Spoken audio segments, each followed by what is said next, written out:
जय हिंद दोस्तों। आज की इस वीडियो में हम लोग चैप्टर नंबर 3 के पार्ट 2 को देखने वाले हैं। इससे पहले वीडियो में हम लोग पार्ट 1 में 5 क्वेश्चन को कवर किया था और बाकी जो भी क्वेश्चन होगा इस वीडियो में हम लोग कवर करने वाले हैं।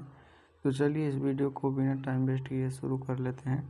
अगर आप चाहते हैं कि जो भी हमने पहले इसकी वीडियो बना लिया है या फिर जो भी आगे इस टॉपिक पर वीडियो बनने वाली है उसकी अगर आप लोग PDF चाहते हैं तो उसको आप कमेंट में लिख दीजिएगा PDF और चैनल को सब्सक्राइब कर लेंगे तो हम लोग जो PDF है वो आपको एक ग्रुप बनाकर उसमें शेयर कर देंगे। तो चलिए इस वीडियो को शुरू कर लेते हैं।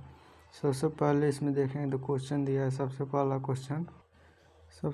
क्वेश्चन इसमें दिया है, दो संख्याओं का योग जो है दिया है वो 27 और उनका अंतर दिया है 3 और संख्या यहाँ से आपको पूछ रहा है। यहाँ सबसे पहले मान लेंगे कि माना संख्या, यहाँ से लिख लेंगे माना संख्या x तथा y है। यहाँ से दो संख्या इस तरह से मान लेंगे x तथा y है। यहाँ पे ऐसे भी मान सकते हैं, पहली संख्या x दूसरी संख्या y, आप दोनों तरीके से मान सकते हैं। अब यहाँ से लिख लेंगे, यहाँ से प्रश्न के अनुसार, यहाँ से लिख लेंगे प्रश्नानुसार। पहला समीकरण यहाँ से बन जाएगा x प्लस वाई बराबर हो जाएगा 27। ये हो जाएगा आपका समीकरण नंबर 1। और दूसरा जो आपका क्वेश्चन बनेगा समीकरण x माइनस के y बराबर में हो जाएगा 3, क्योंकि यहाँ पर बोला जा रहा है योग और यहाँ पर बोला जा रहा है अंतर। तो योग जो होता है वह जोड़ होता है और अंतर का मतलब माइनस होता है, इसको ध्यान देंगे। यहाँ से दूसरा समीकरण हो जाएगा। अब इन दोनों समीकरणों को आपस में जोड़ लेंगे। तो ये जो है जब जोड़ेंगे तो यहाँ से यहीं पर हम दिखा दे रहे हैं और आगे लिख देंगे। इन दोनों को जब जोड़ेंगे तो ये आपस में कट जाएगा और ये आगे जो बचेगा वो बचेगा 2x। यहाँ से हो जाएगा ये 2x और बराबर में हो जाएगा आपका 27 और प्लस 3 जो हो जाएगा वो 30 हो जाएगा। तो यहाँ से x का मान जो आपका हो जाएगा 30 बटे में हो जाएगा 2, यानी कि x बराबर जो आपका आ जाएगा वो हो जाएगा आपका 15। ये x का मान आ जाएगा। अब इसी x के मान को आप समीकरण 1 में या फिर 2 में रख लेंगे। समीकरण मान लीजिए 1 में अगर रखते हैं तो यहाँ से जो आपका समीकरण y का मान यहाँ से आएगा, समीकरण 1 था x प्लस वाई बराबर 27।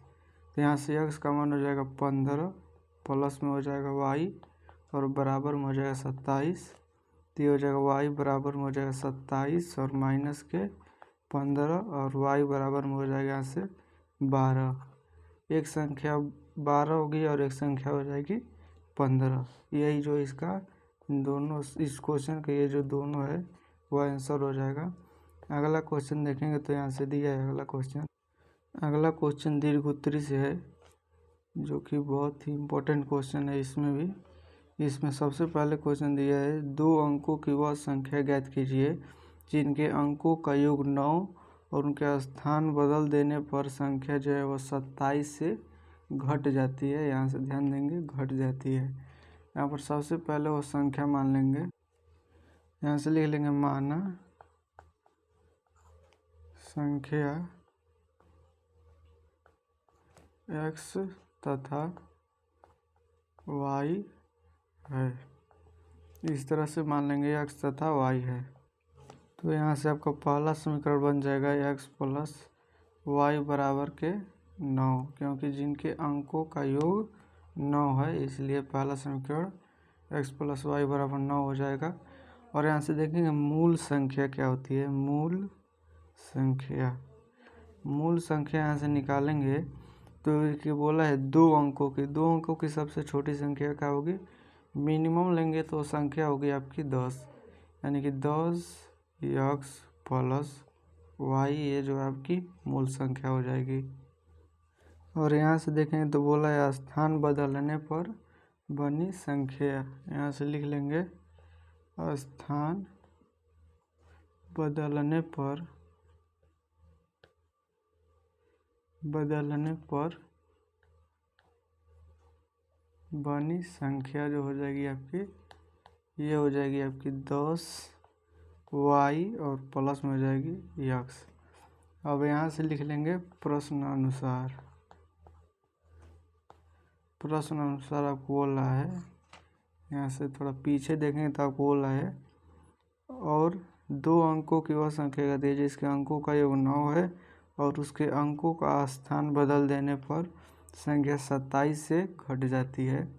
यानी कि यहाँ से जो आपका आगे जो समीकरण बनेगा यहाँ पर ये आपका बनेगा 10x प्लस वाई और माइनस हो जाएगा क्योंकि बदलने पर घटाया जा रहा है, तो हो जाएगा 10y प्लस के x और बराबर में हो जाएगा आपका 27। और यहाँ से इसको आगे सॉल्व कर लेंगे इसी समीकरण को, तो हो जाएगा 10x प्लस के y और माइनस का हो जाएगा यहाँ से 10y फिर माइनस का हो जाएगा यहाँ से x बराबर में हो जाएगा आपका 27। और यहाँ से जब इसको घटाएंगे तो ये बचेगा 9x माइनस में बचेगा 9y बराबर में हो जाएगा यहाँ से 27। और इन दोनों में यहाँ से 9 कॉमन ले लेंगे तो ये बचेगा x माइनस के y बराबर में हो जाएगा यहाँ से आपका 27। और इसको जब इससे काटेंगे तो ये कटेगा 3 बार में, तो ये हो जाएगा आपका x माइनस के y बराबर में 3। ये हो जाएगा आपका समीकरण नंबर 2।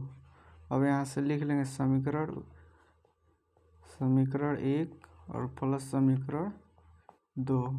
अब चाहे तो इसको प्रतिस्थापन विधि से भी कर सकते हैं, जो विधि आपको आसान लगे वो विधि से कर लीजिएगा।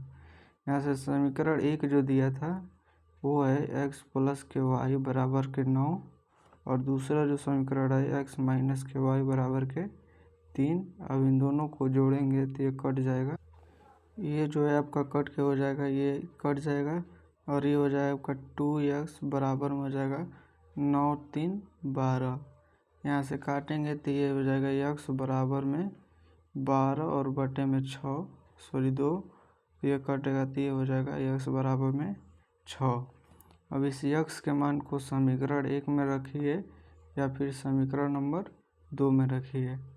समीकरण मान लीजिए 1 में रखते हैं, 1 में रखने पर 2 में भी रखेंगे तो आंसर उतना ही आएगा।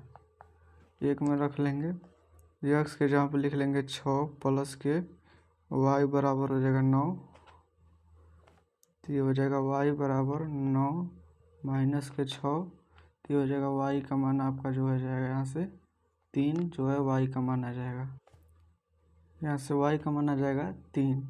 अब यहाँ से संख्याएं पूछी जा रही हैं तो आपने जो मूल संख्या बनाई थी वह थी 10x प्लस के y, तो यहाँ से अभी इसी का मान रख लेंगे तो ये हो जाएगा 6 प्लस के 3 यानी कि 60 और प्लस के 3 बराबर में हो जाएगा 63। यही जो है आपका आंसर हो जाएगा और यही जो है आपकी संख्या बन जाएगी। अगला क्वेश्चन देखेंगे तो इसमें दिया है 8वां क्वेश्चन, एक नौका यानी कि नौका यानी कि अर्थ है यहाँ पर नाव स्थिर जल में 9 किलोमीटर प्रति घंटा से गति करती है। यदि धारा की दिशा की गति इतनी है, धारा की गति इतनी है और कुल दूरी 105 किलोमीटर है, तो दिशा के साथ जाने में और वहाँ से वापस लौटने में कितने घंटे का समय लगेगा। यानी कि यहाँ से जो आपका t पूछ रहा है कितना टाइम लगेगा धारा की दिशा में जाने में और फिर वहाँ से वापस आने में। तो यहाँ सबसे पहले लिख लेंगे, इसमें जो भी दिया है उसको लिख लेंगे। यहाँ से लिख लेंगे दिया है, इस तरह से लिख लेंगे। इसमें सबसे पहले दिया है नाव की स्थिर जल में गति, यहाँ से लिख लेंगे नाव की स्थिर जल में गति, स्थिर जल में गति लिख लेंगे। तो यहाँ से हो जाएगा आपकी नाव की स्थिर जल में गति 9 किलोमीटर प्रति आवर। और यहाँ से हो जाएगी नाव की स्थिर जल में गति इतना, और धारा की गति हो जाएगी धारा की गति जो हो जाएगी आपकी यहाँ से हो जाएगी 1.5 किलोमीटर प्रति आवर, ये धारा की गति हो जाएगी। और यहाँ से कुल जो दूरी हो जाएगी आपकी, दूरी बराबर हो जाएगी आपका 105 किलोमीटर, ये हो जाएगी आपकी दूरी हो जाएगी। अब प्रश्न के अनुसार देखेंगे तो उसमें बोला जा रहा है, यानी कि एक बार धारा के साथ चल रही है और एक बार धारा के विपरीत चल रही है। यानी कि अगर मान लीजिए धारा के साथ चलेगी तो उसमें दोनों गतियाँ आपस में जुड़ जाएंगी, जो भी नाव की गति होगी और जो धारा की गति होगी। यानी कि धारा की दिशा में गति जो होगी, धारा की दिशा में गति, यहाँ से लिख लेंगे तो हो जाएगी 9 प्लस के 1.5, ये हो जाएगी 9 प्लस के 1.5, यानी कि हो जाएगा आपका 10.5। और धारा के विपरीत दिशा में, धारा के विपरीत, थोड़ा जल्दी लिख रहे हैं क्योंकि वीडियो काफ़ी लंबी हो रही है। धारा के विपरीत दिशा में ये हो जाएगी आपकी 9 माइनस के 1.5, तो ये हो जाएगा यहाँ से आपका 7.5। अब यहाँ से एक सूत्र आप जानते होंगे जो होता है चाल इक्वल टू दूरी बटे समय।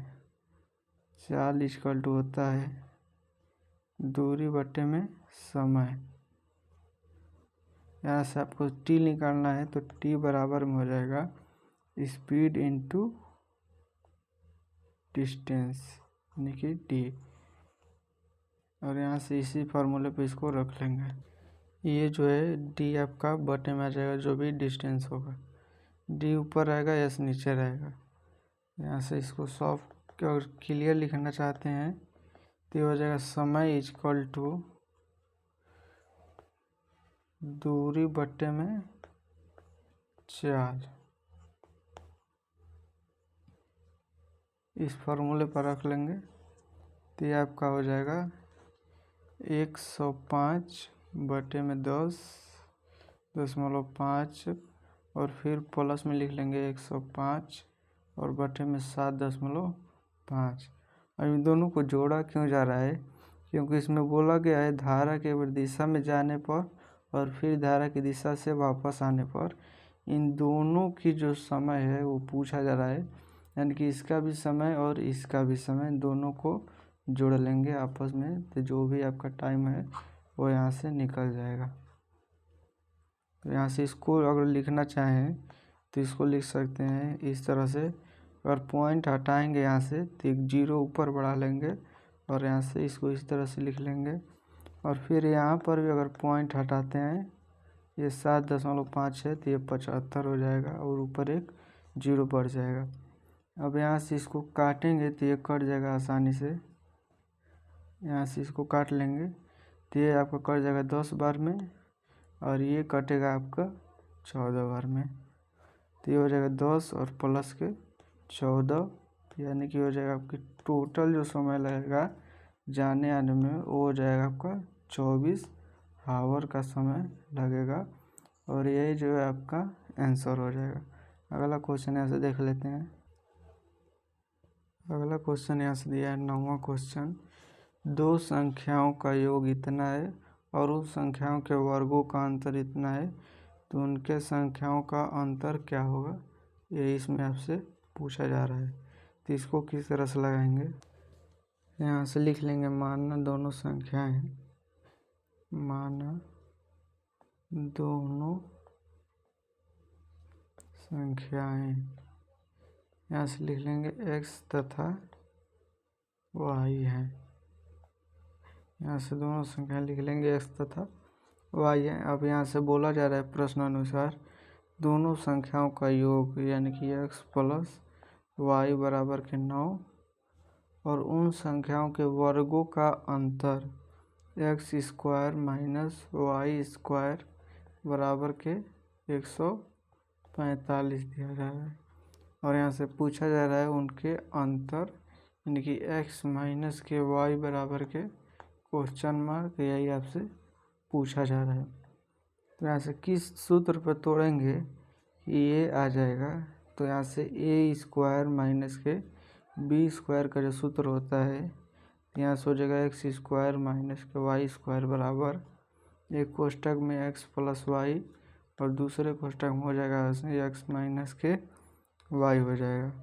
और यहाँ से इसका मान रखेंगे तो 145 हो जाएगा और ये हो जाएगा आपका 29 और बराबर में हो जाएगा एक्स माइनस के वाई।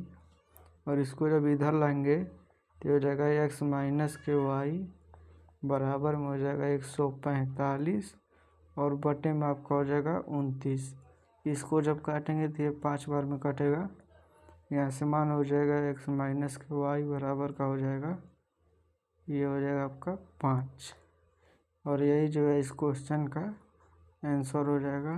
आगे देखेंगे, यहाँ से अगला क्वेश्चन देखेंगे 10वां नंबर क्वेश्चन दिया है। इस तरह का क्वेश्चन अब बोर्ड एग्जाम में बहुत कम पूछा जाता है, शायद नहीं भी पूछा जाता है और सिलेबस से भी इसको शायद हटा दिया गया है। आप चाहें तो इसकी प्रैक्टिस कर सकते हैं, नहीं तो छोड़ भी सकते हैं। इसका आप आंसर चाहे तो कमेंट में बता दीजिएगा। अगर आपको यह वीडियो पसंद है तो वीडियो को लाइक कर दीजिएगा और चैनल को ज़रूर सब्सक्राइब कर लेंगे और दोस्तों में इस वीडियो को शेयर ज़रूर कीजिएगा। अगर आपको पीडीएफ चाहिए तो कमेंट में पीडीएफ लिख दीजिएगा और चैनल को सब्सक्राइब ज़रूर कीजिएगा। फिर मिलते हैं किसी नेक्स्ट वीडियो में, तब तक के लिए जय हिंद।